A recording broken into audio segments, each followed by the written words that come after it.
Hi, this is Eric Elfner from Xsnippet.com. In this video, I will take you through using a genetic algorithm to solve a sorting problem. We will create an Xcode playground in Swift 4. To kind of explain where I'm headed, I'm going to just jump over to the Wikipedia page here on evolution, and where it explains a lot of details around a lot of this, but here's the basic idea.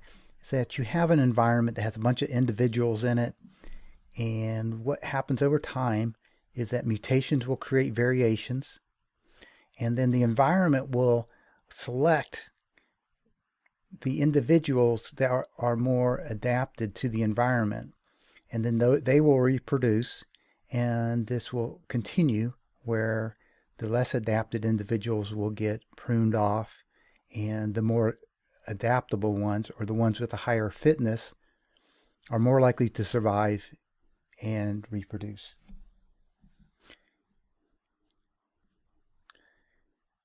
What I'm going to do is jump into Xcode and create a new program, a new playground, and we'll just save this out here.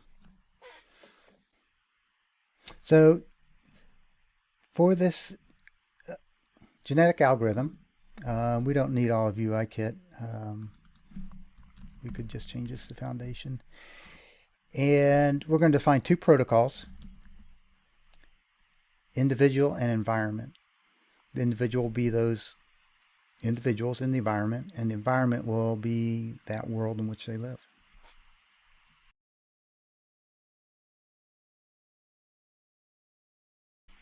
An individual will have two members: their fitness and what generation they were created in.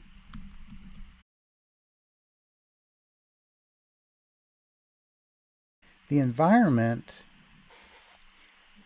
in this protocol, really, there's only two functions it needs to have available. One is to calculate the fitness of an individual, and then the other is to be able to create offspring.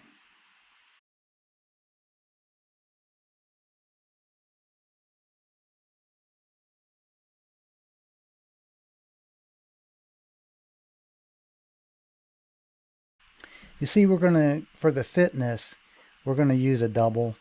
And when you create an offspring, you're going to pass in kind of the mother object. And it's going to be optional here because we want to be able to create our initial set of offspring from the environment that we have. So we have these two protocols that are very generic. Because this is algorithms is largely based on randomness, I'm going to create one helper function here to create random integers for me.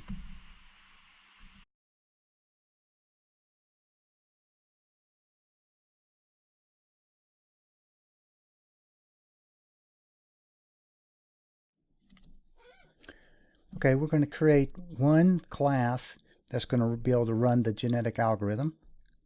We're going to call it genetic algorithm.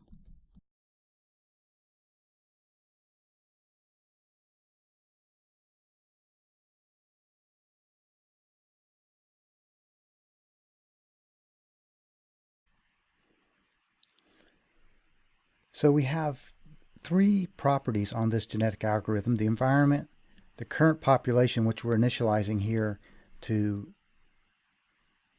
an array of individuals, an empty array, and we're going to keep track of the current best individual, which will help us out.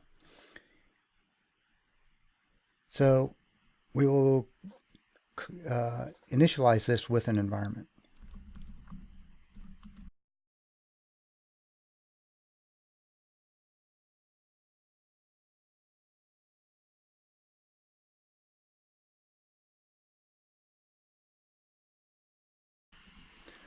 So now we've initialized all our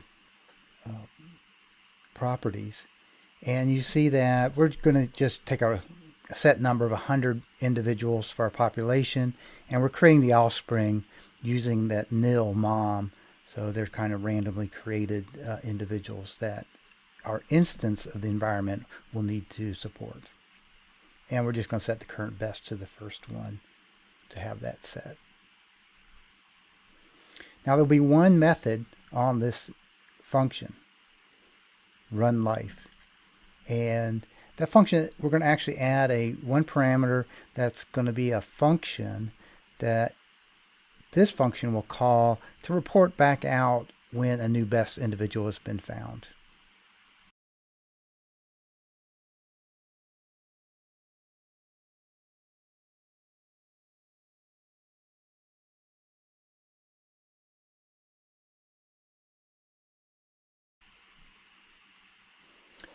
To run life, basically there's 3 steps: find the best, remove the less fit, generate some offspring, and repeat. So let's implement that. First, we'll start by having a variable to remember the current generation.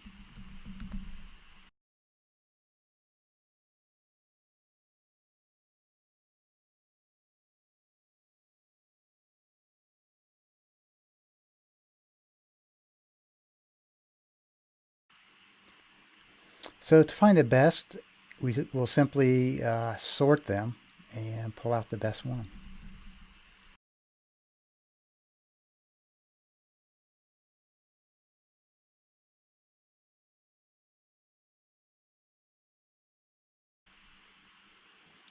Since we have already sorted them as best to worst, to remove the less fit, we can just drop off some off the end.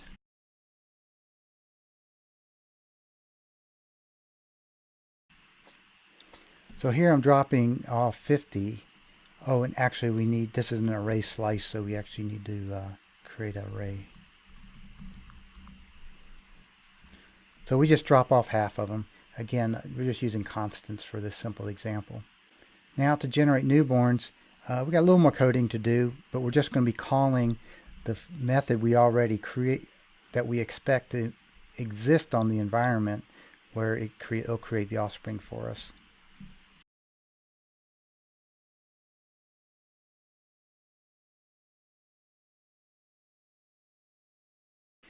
So we're going to put these into an array of newborns because we only want to use the current population as the mothers for the newborn individuals. We will randomly select a mom from the current population and then create offspring from that and add it in to the newborn array.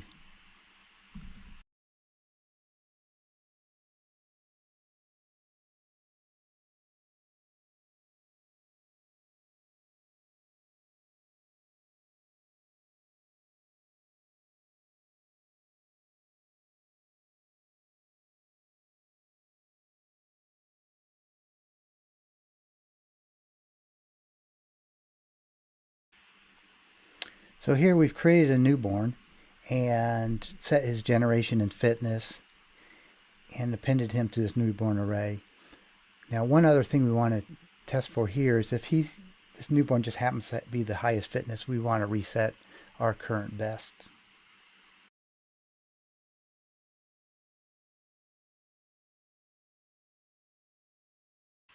We also, at this point, would call our new best function to report back that we now have this new best individual. I'll rename this as a typo up here. Now that we have all our newborns, we just add them back to the current population.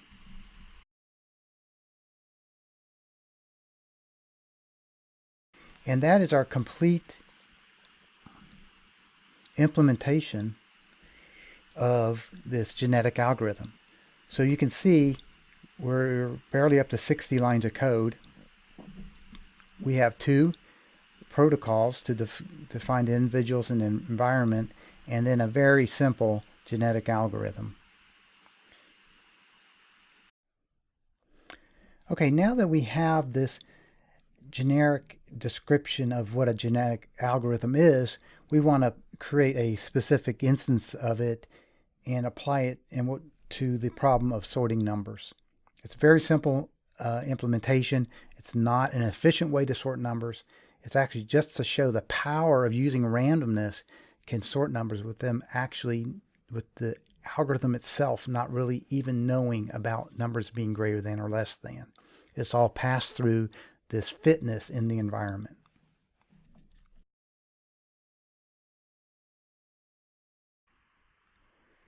In this implementation, the individual will be a sorter. So it's going to be something that can take a set of numbers and sort it. And it's going to do that by keeping track of a set of exchanges. So it'll have a list of exchanges. The environment will simply have the numbers to be sorted and a way to report back the fitness of a sort algorithm or a sorter, which is the individual, and it will be able to create the offspring. The first part of this is, since a sorter, the individual, which is a sorter, is going to be a set of exchanges, I'm going to go ahead and create a type alias as a tuple to implement that.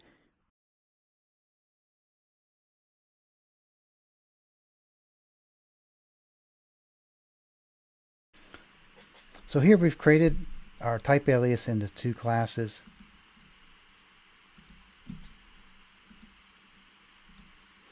I'll go ahead and let Xcode put in the requirements for these protocols. Now, the individual is going to have a fitness. We're just going to initialize that to 0. The generation, we'll initialize it to 0. Okay. And we are going to add one more, and that's the solution, which, as I mentioned, was going to be an array of exchanges. Our environment will, when created, will have a list of numbers to be sorted.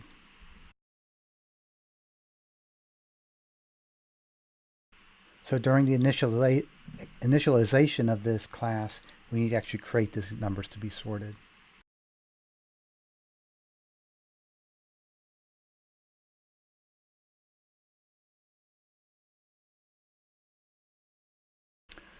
So we start with just putting all the numbers from 0 to 9 in there, and now we will scramble them.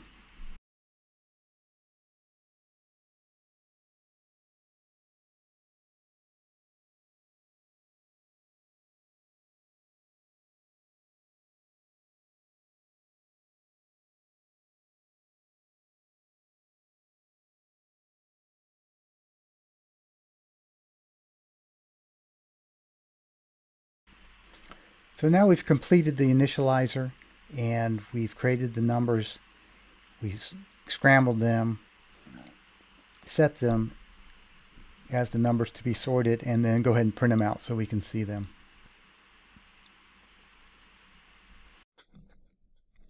All right, now that we have the initialization of our sort environment class, let's go ahead and fill out the protocol methods here. For the calculateFinessOf method, we will simply determine how many numbers are in their proper place in the array and return that as a percentage of the total number in the array.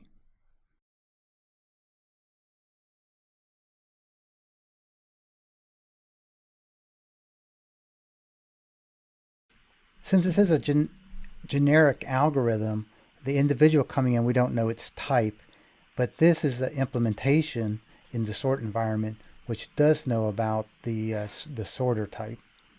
So we'll just guard for that. There are other ways to implement this, but trying to keep it simple here. So first we have to figure out for this sorter, what's the final result it would come up with. So we're going to write a method to apply the sort to the solution that will return a list of sorted numbers. Then we're going to determine the number right and calculate the percentage.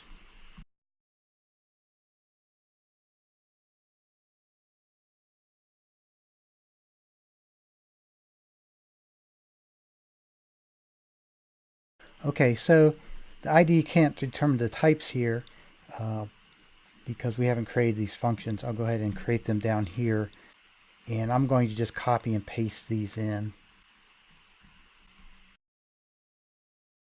So I have added in the apply sort that's going to take a solution and look at these numbers to be sorted. It's going to apply that, and we'll have this, whatever the ending sort position is, we're going to count the right and then figure out the right percent, and we'll use that as the fitness to return it for this calculateFinessOf. In terms of applying the sort, you can look at these. We just walk through each exchange and apply it, and we're going to apply it in place to these numbers to be sorted. And then it's just a simple exchange.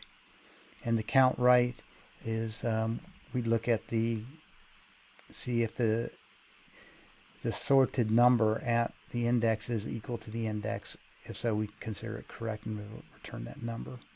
Now let's create the create offspring method. Now we will create our new individual by taking the mom and then running a mutate method on there.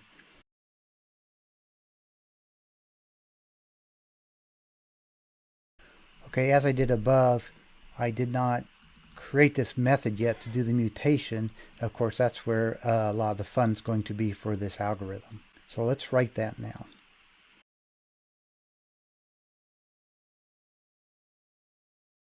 This mutation is going to consist of two parts. One part is where we'll randomly remove some of the exchanges, and another one where we will randomly add.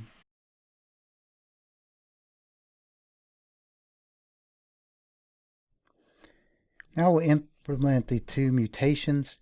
We'll remove one randomly and add one randomly.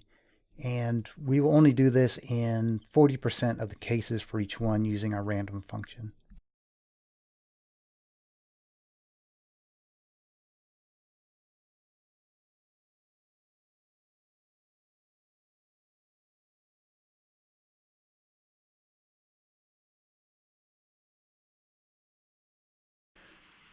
Okay, in creating this addition mutation, I also added this method, new random exchange, which we need to define. I'll simply copy and paste it here.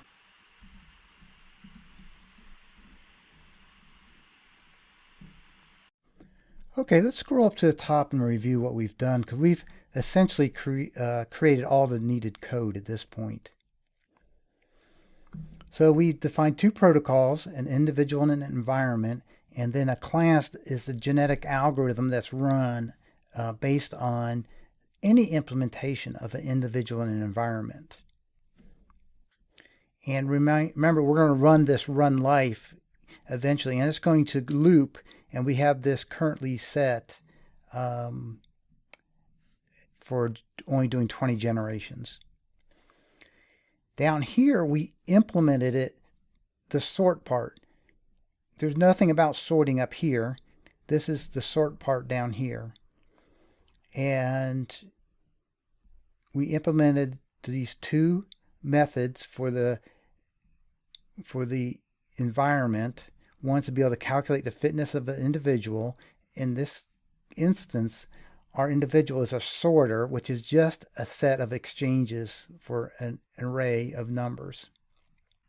And now we also define this mutation, so when the create offspring is called, it can mutate it and return a new individual that could be different than the parent in some random way.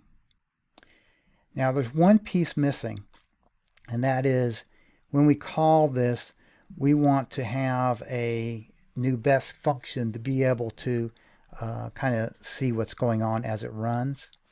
And the easiest way to implement that really is to make that as part of this environment, because then we can actually apply the solution and see where it is, and we already have those methods in here.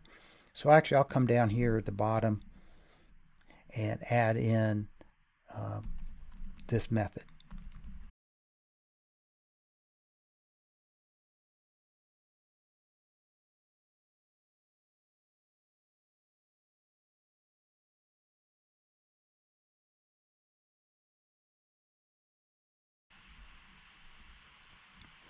So now I've added this newBestIndividual method that we can use when we call this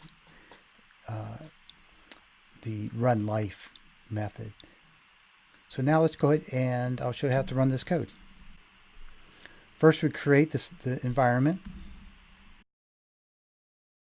And you can see here when it ran that there's our random numbers. We can run it again and we get a different list to sort.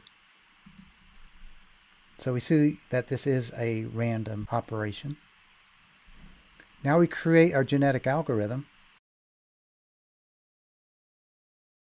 Once we've created a genetic algorithm based on this sort environment, now we can run the life on it. And we'll use our newBest function that we defined on the sort environment.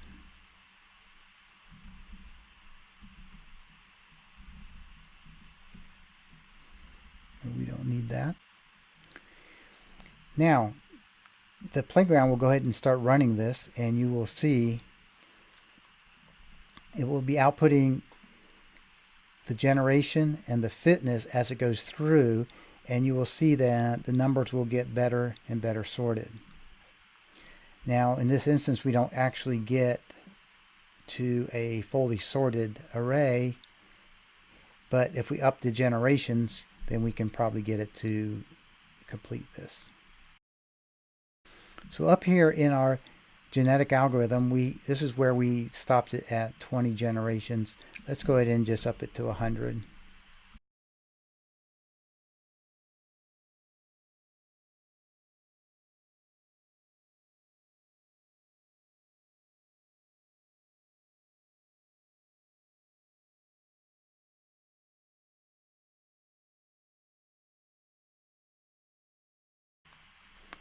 Okay, so here at 40 generations, we see it finally solved this.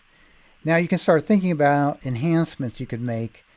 One is that this could be a very long solution because we're not really taking away from the fact that the number of the fitness is only determined by the end product, not by the number of items on in that solution. But really you would want the smallest number of exchanges possible. So that would be a nice build on it.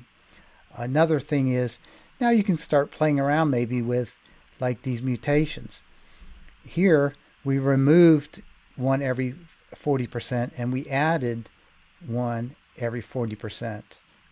And well, perhaps really you would want to remove them a little less frequently. So maybe we change this to 20 and then we want to add them more frequently and maybe go up to 70 here.